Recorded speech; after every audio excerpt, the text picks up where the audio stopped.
Hello friends, Neha એજ્યુકેટરમાં આપનું સ્વાગત છે। આજે હું તમારા માટે લઈને આવી છું 1 ફેબ્રુઆરી 2025 ના મહત્વના કરંટ અફેર્સ, જે તમારી આવનારી પરીક્ષામાં તમને ખૂબ ઉપયોગી થશે અને તમને 1 માર્ક આપવામાં મદદરૂપ થશે। તો ચાલો શરૂ કરીશું, પણ એ પહેલા એક રિક્વેસ્ટ કે પૂરો વિડિયો તમે ધ્યાનથી જોજો અને લાઈક, શેર, સબસ્ક્રાઇબ જરૂરથી કરજો। રાઈટ ફ્રેન્ડ્સ, તો મને પણ મજા આવશે તમારા માટે આવી અવનવી માહિતી લઈને આવવાની। અને ખરેખર કહું છું, તમને ખૂબ મજા આવશે। કોઈ જ જાતનું એક્સ્ટ્રા અંદર મેં નથી ભર્યું, જે મેઇન પોઈન્ટ છે એ જ આવરી લીધા છે। અને જીપીએસસી ની પરીક્ષામાં તમને સૌને ખબર છે કે વિધાન વાક્ય પૂછાય છે, રાઈટ? તો આ વિધાન વાક્યમાં પણ તમને આ બધા જ મદદરૂપ થશે। તો ચાલો હવે શરૂ કરીશું। તાજેતરમાં WHO સોડિયમ નમક એટલે કે મીઠું ના બદલે કયા સોલ્ટનો વપરાશ વધારવા ઉપર ગાઈડલાઈન જાહેર કરી છે? હાલમાં જ WHO એ એડવાઇઝરી જાહેર કરી છે, રાઈટ? તો શેના માટે એ તમને પૂછ્યું છે? સેલેનિયમ નમક, potassium chloride, calcium sulphate, magnesium bromide. આ તમારા ઓપ્શન છે। તમને ખબર હોય તો તમે આન્સર ટિક કરો, વિચારી રાખો, તમારા દિમાગમાં રાખો, રાઈટ? અને પછી મારા આન્સર સાથે તમે મેચ કરી લેજો। તો અહીં આપણો જવાબ આવશે option B, right? Potassium chloride. શું આવશે આન્સર આપણો? Potassium chloride. અત્યારે હાલ આપણે જે નમક વાપરીએ છીએ મીઠું ખાવામાં, એમાં શું હોય છે? આયોડાઇઝ સોલ્ટ હોય છે અને સોડિયમ કહેવાય છે, રાઈટ? સોડિયમ ક્લોરાઇડ હોય છે। તો એ કેટલું પ્રમાણ હોવું જોઈએ? WHO ના મંતવ્ય મુજબ 2 ગ્રામથી વધવું ન જોઈએ, પરંતુ મોસ્ટલી એ ડબલ થઈ જાય છે એવું WHO નો એક સર્વે કહે છે। WHO એટલે World Health Organization, right? WHO નો આરોગ્ય દિવસ ક્યારે ઉજવે છે? એની સ્થાપના 7 એપ્રિલ, એ પણ તમે નોટ ડાઉન કરી લેજો। એના દ્વારા વિવિધ ડે ઉજવવામાં આવે છે। મેઇન 9 એ હું તમને ફરીથી જ્યારે હેલ્થ ડે હશે ત્યારે હું કરાવીશ, રાઈટ? તો તમને ખબર છે WHO નો એક સર્વે કહે છે કે લગભગ વિશ્વમાં 1.9 મિલિયન લોકો વધુ મીઠું ખાવાના કારણે મરી જાય છે, એમનું મૃત્યુ થાય છે। કેમ? તો હૃદય રોગની બીમારી છે, હાઈ બીપી, એ બધું મીઠાના વધુ પ્રમાણને કારણે આવે છે, રાઈટ? એવું WHO નું કહેવું છે।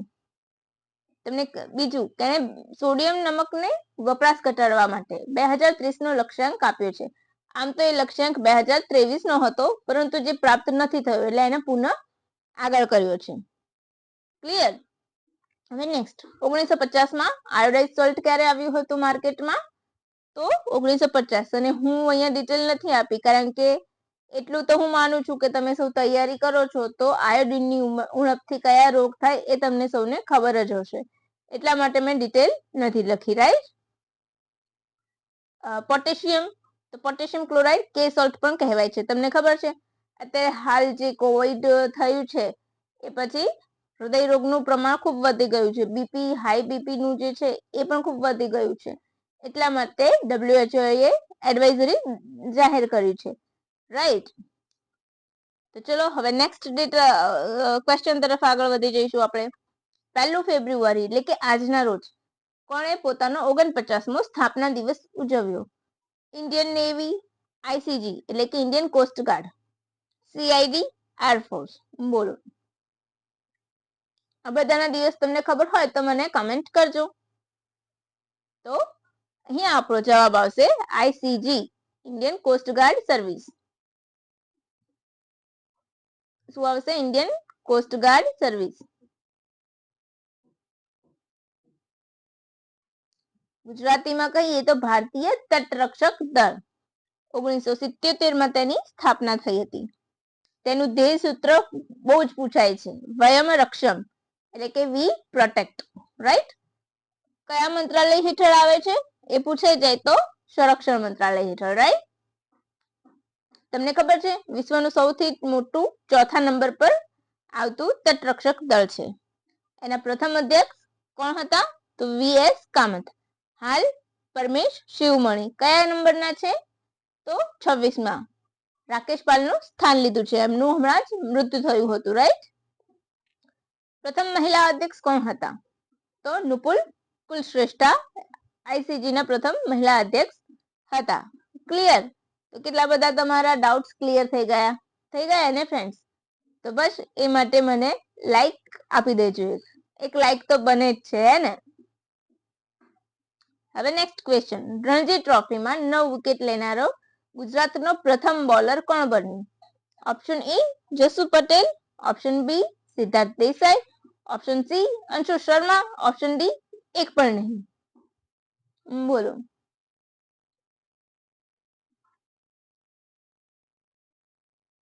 તો અહીં આપણો જવાબ આવશે ઓપ્શન બી સિદ્ધાર્થ દેસાઈ. એમણે કુલ 9 વિકેટ લીધી છે. 21 રનમાં 23 રનમાં 9 વિકેટ લીધી છે, જ્યારે જસુ પટેલ 8 વિકેટ લીધી. એટલે કે આ રેકોર્ડ પહેલા કોના નામે હતો? તો જસુ પટેલના. આર્થિક સર્વેક્ષણ કોણ રજૂ કરે છે? એટલે કે ઇકોનોમિક સર્વેયર, રાઈટ? કયો નંબરનો છે? તો 25-26 નો આવશે, રાઈટ? બોલો. ચીફ ઇકોનોમિક ઓફિસર, નાણામંત્રી, ગૃહમંત્રી, રાષ્ટ્રપતિ. આઈ થિંક ફ્રેન્ડ્સ મેં અહીંયા ડિટેલ નથી લખીને, હું તમને ડિટેલ પ્રોવાઈડ પીડીએફ માં કરી દઈશ, રાઈટ? એડ કરીને. તો ચીફ ઇકોનોમિક ઓફિસર રજૂ કરે છે, રાઈટ? કોણ રજૂ કરે છે? અત્યારે કોણ છે આપણા ચીફ ઇકોનોમિક ઓફિસર? તો doctor V Ananta Nageshwaram, right?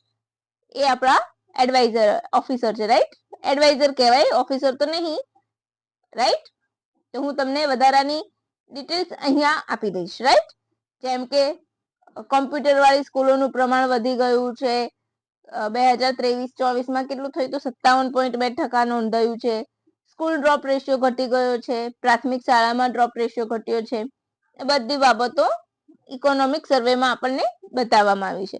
પરંતુ એનું હું મસ્ત મજાનું એક અલગથી એક લેક્ચર લઈને આવીશ, વિડીયો, જેથી કરીને તમારે જ્યારે પણ એ કરવું હોય તો એક બુકમાં તમે નોટ ડાઉન કરી શકો, રાઈટ? હવે નેક્સ્ટ ક્વેશ્ચન. હા, એક મોસ્ટ ઇમ્પોર્ટન્ટ થિંગ એમાં લખી લેજો કે જીડીપી નું અનુમાન 6.3% થી લઈને 6.8% રહેવાનું આ સર્વેક્ષણમાં કહેવામાં આવ્યું છે, રાઈટ? એ હું એડ કરી લઈશ. BRICS youth council entrepreneurship working ગ્રુપની મીટિંગ હોસ્ટ કોણ કરશે? એટલે કે કયા દેશમાં થશે? Simple question. એક સિમ્પલ ક્વેશ્ચન છે. બોલો, ખ્યાલ હોય તો તમે મને કહી શકો છો. તમને ખ્યાલ હોય તો મને બોલીને કહી દો. તો આ આપણા ક્યાં થશે? આપણા જ કન્ટ્રીમાં યોજાશે. ક્યાં યોજાશે? આપણી કન્ટ્રીમાં યોજાશે. એટલે કે આપણો જવાબ આવશે ઓપ્શન સી, ભારત, રાઈટ? 3 થી 7 માર્ચ સુધી યોજાશે. લગભગ 8 રનરઅપ મીટિંગ થશે. કેટલી? રાઉન્ડ અપ મીટિંગ થશે. કેટલી? 8. તો આ વર્ષની થીમ શું છે? Youth entrepreneurship four sustainable growth.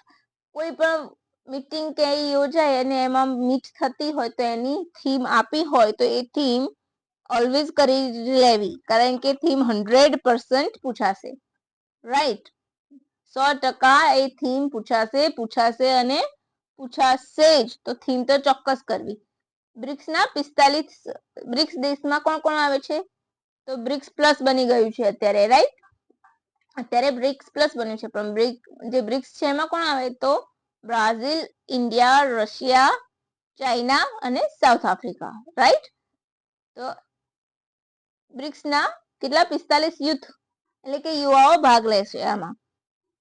પ્રથમ મીટિંગ યુપીમાં યોજાય છે અને ચોથી ક્યાં યોજાશે? તો આપણા ગાંધીનગરમાં. એટલા માટે ચોથી મીટિંગ યાદ રાખવી. બ્રિક્સ કન્ટ્રી કયા કયા છે? બોલો, ખ્યાલ હોય તો કહી દો. બાકીના 5 તો Egypt, Ethiopia, Iran, UAE, Indonesia. 4 ઈ છે એટલું યાદ રાખો. ઇજિપ્ત, ઇથોપિયા, ઈરાન, ઇન્ડોનેશિયા અને યુએઈ. સૌથી લાસ્ટ જોડાયું તો ઇન્ડોનેશિયા હમણાં જ જોડાયું જાન્યુઆરીમાં, રાઈટ? જાન્યુઆરી 2025માં ઇન્ડોનેશિયા બ્રિક્સનું સભ્ય બન્યું અને 9 એના ઓબ્ઝર્વર કન્ટ્રી છે. તો ઓબ્ઝર્વર કન્ટ્રીમાં નાઇજીરિયા છેલ્લે જોડાયું છે, રાઈટ? 9મા નંબરનું ઓબ્ઝર્વર કન્ટ્રી પૂછે તો નાઇજીરિયા, અને 10મો દેશ પૂછે બ્રિક્સનો તો ઇન્ડોનેશિયા, રાઈટ? તો ક્લિયર થઈ ગયું. બ્રિક્સ પ્લસમાં 10 દેશો પ્લસ 9 ઓબ્ઝર્વર. એટલે 19 દેશો થઈ ગયા. લાસ્ટ 9મું ઓબ્ઝર્વર કન્ટ્રી નાઇજીરિયા હતું અને જોઈન કરેલું સભ્ય દેશ તો ઇન્ડોનેશિયા. ક્લિયર? તો મજા આવે છે ને ફ્રેન્ડ્સ? કેવી લાગે છે ડિટેલ્સ? હા, હવે નેક્સ્ટ ક્વેશ્ચન. અમેરિકા અને ચીન બાદ ભારત પણ પોતાનું એઆઈ લોન્ચ કરશે એવી જાહેરાત કોણે કરી છે? Option A Ashwini Vaishnaw, option B Amit Shah, option C Dharmendra Pradhan, option D Piyush Goyal. બોલો. હવે કઈ દર વખતે અમિત શાહ ને નરેન્દ્ર મોદી ના હોય, બરાબર? તો આ વખતે આપણો જવાબ આવશે option A Ashwini Vaishnav. Right? શું જવાબ આવશે? રેલવે મંત્રી અને માહિતી ખાતું સંભાળે છે અશ્વિની વૈષ્ણવ. એમણે આ જાહેરાત કરી છે. હવે એનું થોડી ડિટેલ્સ જોઈ લઈશું. દેશની જરૂરિયાત અનુસાર લાર્જ લેંગ્વેજ મોડેલ તૈયાર કરશે. આના માટે તમને ખબર છે માર્ચ 2024માં જ 10,372 કરોડ ફાળવ્યા છે. અને આની જાહેરાત ક્યાંથી કરી હતી અશ્વિની વૈષ્ણવે? તો ઓડિશાના એઆઈ ડેટા સેન્ટરના ઉદ્ઘાટનમાં. તો ક્લિયર થઈ ગયું? મસ્ત મજાનું. મજા આવે ને ફ્રેન્ડ્સ? તો હવે નેક્સ્ટ ક્વેશ્ચન તરફ આગળ વધીશું. ઓડિશા, તો ઓડિશા એટલે બીજો અ વાળો રાજ્ય કયું છે? આસામ. આસામ તેની નવી રાજધાની તરીકે કોને વિકસાવી છે? દિબ્રુગઢ. અને જૂની રાજધાની દિસપુર. એ પણ યાદ કરી લેજો. નાસાના પ્રાઇવેટ મિશન એક્ઝિયમ 4, આ તો તમને સૌને ખબર હશે, પરંતુ અત્યારે હાલમાં ફરીથી એ આવ્યું છે એટલે હું તમને ડિટેલ્સ કરાવું છું. એક્ઝિયમ 4 ના આઈએસએસ એટલે કે ઇન્ડિયન સ્પેસ શું કહેવાય એને, એક્ઝિમ 4 ના ISS International Space Station International Space સ્ટેશનના પાયલટ તરીકે કોને નિમણૂક કરવામાં આવી છે? Option A Peggy Whitson, option B Shubhanshu Shukla, option C Prashant Nair, option D Tibor Kapu. બોલો. તમને ખ્યાલ હોય તો મને કહી શકો છો. આ તો અમને સૌને ખ્યાલ જ હશે કે શુભાંશુ શુક્લા. આપણા માટે ગર્વ કરવાની બાબત શું છે? ભારતના છે. ભારત તરફથી જનારા પ્રથમ ભારતીય છે આઈએસએસ, રાઈટ? ઇન્ટરનેશનલ સ્પેસ સ્ટેશનમાં પાયલટ તરીકે પસંદગી પામનાર પ્રથમ ભારતીય છે. પ્રશાંત નાયર મેં કેમ લખ્યું છે? તો તેઓ બેકઅપ પાયલટ છે. ઇન કેસ કઈ હાના હોય તો પ્રશાંત નાયર શુભાંશુ શુક્લાની ફરજ એ બજાવશે. પેગી વિટસન, તિબોર કાપુ એ 3 સભ્યો છે. અને ચોથું સભ્ય કોણ છે? તો મેં નીચે લખેલું જ છે કે પોલેન્ડના સાલોવોકી ઉજાન્સ્કી છે. રાઈટ? તો બસ ફ્રેન્ડ્સ, મજા આવે છે ને? મજા આવતી હોય તો લાઈક, શેર, સબસ્ક્રાઇબ જરૂરથી કરજો. અને હા, thank you for watching my video. અને આજનો દિવસ તમારો ખૂબ સરસ રહેશે. રાઈટ? એક વખત મસ્ત મજાનું થંબ આપી દેજો. રાઈટ? અપ વાળું થંબ મને આપી દેજો. તો બસ ફ્રેન્ડ્સ, બાય. અને કાલે ટુડે સ્પેશિયલમાં હું ટુડે સ્પેશિયલની મસ્ત મજાની માહિતી લઈને આવીશ. By friends.